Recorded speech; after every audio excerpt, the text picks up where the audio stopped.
السلام علیکم ورحمۃ اللہ تعالی وبرکاتہ۔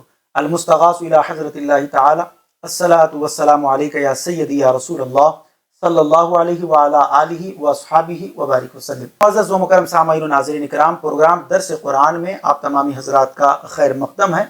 سورہ بقرہ کا آغاز ہو چکا ہے، آیت نمبر 20 سے انشاءاللہ تبارک و تعالی آج ہم شروعات کرنے والے ہیں۔ اعوذ باللہ من الشیطان الرجیم، بسم اللہ الرحمن الرحیم۔ یا ایہا الناس اعبدوا ربکم الذی خلقکم والذین من قبلکم لعلکم تتقون۔ اے لوگو، اپنے رب کی عبادت کرو جس نے تمہیں اور تم سے پہلے لوگوں کو پیدا کیا، یہ امید کرتے ہیں کہ تمہیں پرہیزگاری مل جائے۔ الذي جعل لكم الأرض فراشا والسماء بناء وأنزل من السماء ماء فأخرج به من الثمرات رزقا لكم فلا تجعلوا لله أندادا وأنتم تعلمون۔ جس نے تمہارے لیے زمین کو بچھونا اور آسمان کو چھت بنایا، اور اس نے آسمان سے پانی اتارا، پھر اس پانی کے ذریعے تمہارے کھانے کے لیے کئی پھل پیدا کیے، تو تم جان بوجھ کر شریک نہ بناؤ۔ ان آیات مبارکہ میں اللہ تبارک و تعالیٰ نے مسلمانوں کو، ایمان والوں کو عبادت کا حکم دیا اور اس کے مستحق ہونے کے اسباب بھی بتائے۔ اب یہاں سے جو آیت مبارکہ کا آغاز ہو رہا ہے، اس میں حقانیت قرآن پر منکروں کو چیلنج کیا گیا ہے قرآن مقدس کی طرف سے، کیونکہ بہت سارے منکرین قرآن نے یہ اعتراض کرنا شروع کر دیا تھا اس وقت کفار مکہ نے کہ یہ تو جو ہے کسی مخلوق کا کلام ہے، یہ شعر شاعری ہے۔ یہ اس کا مذاق اڑانا جب انہوں نے شروع کیا تو قرآن مقدس نے ان کو کس طریقے سے چیلنج کیا، اس کو سماعت فرمائے۔ وَإِن كُنتُمْ فِي رَيْبٍ مِّمَّا نَزَّلْنَا عَلَىٰ عَبْدِنَا فَأْتُوا بِسُورَةٍ مِّن مِّثْلِهِ وَادْعُوا شُهَدَاءَكُم مِّن دُونِ اللَّهِ إِن كُنتُمْ صَادِقِينَ۔ اور اگر تمہیں اس کتاب کے بارے میں، یعنی قرآن مقدس کے بارے میں کوئی شک ہو جو ہم نے اپنے خاص بندے پر نازل کی، تو تم اس جیسی ایک صورت بنا لاؤ اور اللہ کے علاوہ اپنے سب مددگاروں کو بلا لو اگر تم سچے ہو۔ فَإِن لَّمْ تَفْعَلُوا وَلَن تَفْعَلُوا فَاتَّقُوا النَّارَ الَّتِي وَقُودُهَا النَّاسُ وَالْحِجَارَةُ أُعِدَّتْ لِلْكَافِرِينَ۔ پھر اگر تم یہ نہ کر سکو اور تم ہرگز نہ کر سکو گے تو اس آگ سے ڈرو جس کا ایندھن آدمی اور پتھر ہیں، وہ کافروں کے لیے تیار کی گئی ہے۔ یعنی اللہ تبارک و تعالیٰ نے اب آگے یہ بھی فرمایا کہ پھر اگر تم یہ نہ کر سکو، ایک تو فرمایا کہ اگر تم یہ نہ کر سکو، اور دوسرے میں پھر یہ فرما رہا ہے کہ تم کر ہی نہیں سکو گے۔ اور اگر جب تم کر نہیں سکتے اور جب تم نے یہ مان لیا کہ اس جیسی ایک صورت، ایک ٹکڑا بھی ہم بنا کر نہیں لا سکتے، تو پھر ڈرو اس آگ سے جس کا ایندھن آدمی اور پتھر ہیں، یعنی جس کو سلگایا جائے گا، بھڑکایا جائے گا، تو اس کا ایندھن کون ہے؟ آدمی اور پتھر ہیں، جو کافروں کے لیے تیار کی گئی ہے۔ وَبَشِّرِ الَّذِينَ آمَنُوا وَعَمِلُوا الصَّالِحَاتِ أَنَّ لَهُمْ جَنَّاتٍ تَجْرِي مِن تَحْتِهَا الْأَنْهَارُ۔ اور ان لوگوں کو خوشخبری دو جو ایمان لائے اور انہوں نے اچھے عمل کیے، ان کے لیے ایسے باغات ہیں کہ جن کے نیچے نہریں بہہ رہی ہیں۔ اب یہاں پر اللہ تبارک و تعالی مسلمانوں کو جنت کی بشارت دے رہا ہے، اور جنت کا مشتاق انہیں بنا رہا ہے، اور جنت کی نعمتوں کا جو ہے تذکرہ کر رہا ہے۔ یہ خوشخبری دو انہیں جو انہوں نے اچھے اعمال کیے، تو ان کے لیے جنت میں باغات ہیں، اور ان باغات کے نیچے جو ہے وہ نہریں بہہ رہی ہیں۔ كُلَّمَا رُزِقُوا مِنْهَا مِن ثَمَرَةٍ رِزْقًا قَالُوا هَذَا الَّذِي رُزِقْنَا مِن قَبْلُ وَأُتُوا بِهِ مُتَشَابِهًا وَلَهُمْ فِيهَا أَزْوَاجٌ مُطَهَّرَةٌ وَهُمْ فِيهَا خَالِدُونَ۔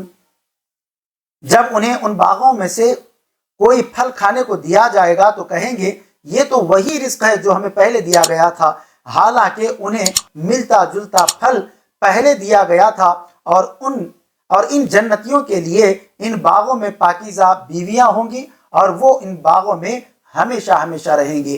یہ جنتیوں کے لیے خوشخبری ہے کہ جب اللہ تبارک و تعالیٰ انہیں جنت میں داخل فرمائے گا تو ہر نعمت جو وہ چاہتے ہیں، بلکہ بعض روایتوں میں یہ بھی آتا ہے کہ جب دل میں خواہش پیدا ہو جائے کسی چیز کو کھانے کی، وہ چیز اسی وقت وہاں پر جو ہے حاضر ہو جاتی ہے۔ ان اللہ لا یستحیی ان یضرب مثلا ما بعوضة فما فوقها فاما الذین آمنوا فیعلمون انه الحق من ربهم واما الذین كفروا فیقولون ماذا اراد اللہ بهذا مثلا يذل به كثيرا ويهدي به كثيرا وما يذل به الا الفاسقين۔ بے شک اللہ اس سے حیا نہیں فرماتا کہ مثال سمجھانے کے لیے کیسی ہی چیز کا ذکر فرمائے، مچھر ہو یا اس سے بڑھ کر۔ بہرحال ایمان والے تو جانتے ہیں کہ یہ ان کے رب کی طرف سے حق ہے، اور رہے کافر تو وہ کہتے ہیں اس مثال سے اللہ کی مراد کیا ہے۔ اللہ بہت سے لوگوں کو اس کے ذریعے گمراہ کرتا ہے اور بہت سے لوگوں کو ہدایت عطا فرماتا ہے، اور اس کے ذریعے صرف نافرمانوں ہی کو گمراہ کرتا ہے۔ یہاں پر اللہ تبارک و تعالیٰ نے ایمان والے اور کافروں کے درمیان مثالوں کا بھی جو ہے ذکر فرمایا، اور رب ذوالجلال نے یہ بھی فرمایا کہ جب ہم بات کوئی سمجھانے کے لیے مثال دیتے ہیں تو وہ مثال چاہے چھوٹی ہو یا بڑی ہو، اللہ تبارک و تعالیٰ اس سے حیا نہیں فرماتا، اگرچہ مثال مچھر یا مکھی ہی کیوں نہ دینی پڑے۔ تو اس سے بات یہ معلوم ہوئی کہ مثال دینا یہ خود اللہ تبارک و تعالیٰ کی سنت مبارکہ ہے۔ جب تک ہم چاہے دینی علوم ہو چاہے دنیاوی علوم ہو، کسی کو سمجھانے کے لیے اگر کوئی مثال نہیں دے سکتے تو بندہ اس کو صحیح طریقے سے سمجھ نہیں پاتا۔ تو ہر چیز کے لیے ہمیں مثال دینے کی ضرورت پڑتی ہے۔ مثال کہتے ہیں ایگزامپل کو، تو ہر کسی موقع پر جو ہے ایگزامپل کی ضرورت پڑتی ہے، اور جب ایگزامپل نہیں دیا جاتا تو بندہ اس کو سمجھ نہیں پاتا۔ تو ایگزامپل دینا، مثال دینا، یہ خود اللہ رب العزت کی سنت مبارکہ ہے۔ الذين ينقضون عهد الله من بعد ميثاقه ويقطعون ما أمر الله به أن يوصل ويفسدون في الأرض أولئك هم الخاسرون۔ اب یہاں پر منافقین کی نشانیوں کو بیان کیا گیا ہے۔ وہ لوگ جو اللہ کے وعدے کو پختہ ہونے کے بعد توڑ ڈالتے ہیں اور اس چیز کو کاٹتے ہیں جس کے جوڑنے کا اللہ رب العزت نے انہیں حکم دیا، اور زمین میں فساد پھیلاتے ہیں، تو یہی لوگ نقصان اٹھانے والے ہیں۔ یعنی فساد پھیلانا، فتنہ ڈالنا، بات بات پر جھوٹ بولنا، خیانتیں کرنا، اور جو ہے سچائی کو اپنی زبان پر نہ لانا، یہ منافقین کی بہت بڑی جو ہے نشانیاں ہیں۔ کیف تکفرون باللہ وکنتم امواتا فاحیاکم ثم یمیتکم ثم یحییکم ثم الیہ ترجعون۔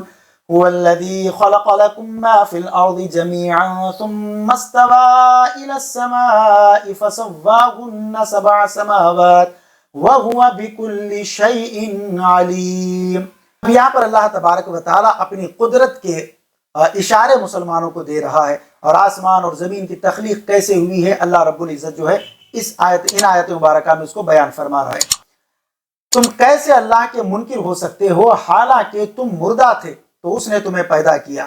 سبحان اللہ، یعنی اللہ تبارک و تعالیٰ کا ہم انکار کیسے کر سکتے ہیں حالانکہ ہم پیدا ہونے سے پہلے مردے کی کیفیت میں تھے، ہمیں کوئی شعور نہیں تھا، ہم مردے کے حالت میں تھے، اور اللہ رب العزت نے ہمیں زندہ کیا۔ پھر وہ تمہیں موت دے گا، پھر تمہیں زندہ کرے گا، پھر اسی کی طرف تمہیں لوٹ کر جانا ہے۔ یعنی ثم یمیتکم ثم یحییکم ثم الیہ ترجعون، وہی تمہیں موت دینے والا ہے، پھر وہ تمہیں زندہ کرنے والا ہے، پھر اسی کی طرف تمہیں لوٹ کر جانا ہے۔ یعنی آج ہماری زندگی ہے تو آج، پھر اس کے بعد جب ہم مر جائیں گے تو پھر حشر کے میدان میں پھر زندہ کیے جائیں گے، پھر اللہ ہی کی طرف جو ہے ہمیں لوٹ کر جانا ہے۔ وہی ہے جس نے جو کچھ زمین میں ہے سب تمہارے لیے بنایا۔ یعنی ساری چیزیں جو اللہ تبارک و تعالیٰ نے بنائی ہے، دنیا کی زیب و آرائش کی ہے، یہ کس کے لیے ہے؟ یہ بندے کے لیے ہے، یہ ہمارے لیے ہے۔ آسمان سر پر سجایا گیا ہے، یہ ہمارے لیے ہے۔ زمین پاؤں تلے جو ہے بچھائی گئی ہے، یہ ہمارے لیے ہے۔ ہوائیں ہیں ہمارے لیے ہے، پانی ہے ہمارے لیے ہے، غذا ہے ہمارے لیے ہے، اناج ہے ہمارے لیے ہے، سورج ہے ہمارے لیے ہے، ستارے ہے ہمارے لیے ہے، اور آسمان ہے ہمارے لیے ہے، زمین ہے ہمارے لیے ہے، دن ہے ہمارے لیے ہے، رات ہے ہمارے لیے ہے۔ اب جب اتنا سب کچھ جب ہمارے لیے ہے تو ہم کس کے لیے ہیں؟ تو پھر جواب ایک ہی آنا چاہیے کہ ہم صرف اور صرف اللہ اور اس کے رسول کے لیے ہیں۔ یہی ہمارا جواب ہونا چاہیے، کیونکہ پروردگار عالم یہی فرماتا ہے وَمَا خَلَقْتُ الْجِنَّ وَالْإِنسَ إِلَّا لِيَعْبُدُونَ، کہ ہم نے انسان اور جنات کو فقط اپنی عبادت کے لیے پیدا کیا ہے۔ تو یہ ساری چیزیں تیرے لیے ہے، بتا تو کس کے لیے ہے؟ تو پھر جواب یہی آنا چاہیے کہ مولا ہم صرف تیرے لیے ہیں۔ تو اب یہاں پر اللہ تبارک و تعالی جو ہمارے لیے ہے ان کا ذکر فرما رہا ہے کہ وہی ہے جس نے جو کچھ زمین میں ہے اور سب تمہارے لیے بنایا، پھر اس نے آسمان کے بنانے کا قصد فرمایا، ارادہ فرمایا، تو ٹھیک 7 آسمان بنائے اور وہ ہر شے کا خوب علم رکھتا ہے۔ تو اللہ تبارک و تعالی ہر چیز کا جاننے والا ہے، جو کچھ اس نے بنایا ہے وہ سب کچھ ہمارے لیے ہے، تاکہ ہم اس سے استفادہ حاصل کر کے، اس سے فائدہ حاصل کر کے ہم رب ذوالجلال کی عبادت میں مشغول ہو جائیں۔ تو آج سورہ بقرہ کی آیت نمبر 29 تک آپ نے اس کو سماعت کیا۔ انشاءاللہ تبارک و تعالی آگے آیت نمبر 29 سے پھر ہم جب شروع کریں گے تو ایک بہت اچھی ڈسکس بھی ہونے والی ہے، اور بہت اچھا ایک واقعہ جو قرآنی واقعہ ہے وہ بھی آپ کے سامنے آنے والا ہے۔ حضرت آدم علیہ نبینا علیہ السلام کو اللہ تبارک و تعالیٰ نے جب تخلیق کرنے کا ارادہ فرمایا تو فرشتوں سے مشورہ کیا، اور پھر فرشتوں نے کیا جواب دیا، پھر اللہ تبارک و تعالیٰ نے حضرت آدم، حضرت انسان کی کیسی عظمت بیان فرمائی اور انہیں کس بلند و بالا مقام پر اس نے فائز کیا ہے وہ بھی بیان فرمایا۔ تو قرآنی قصہ اب یہاں سے انشاءاللہ تبارک و تعالیٰ آغاز ہونے والا ہے۔ آپ اگلا ایپیسوڈ ضرور دیکھیں۔ السلام علیکم ورحمۃ اللہ وبرکاتہ۔ حضرت علامہ و مولانا حافظ سید ساجد پاشا قادری کے علمی و روحانی بیانات کے لیے اس آفیشیل چینل کو سبسکرائب کریں اور بیل آئیکن ضرور پریس کریں۔ جزاک اللہ۔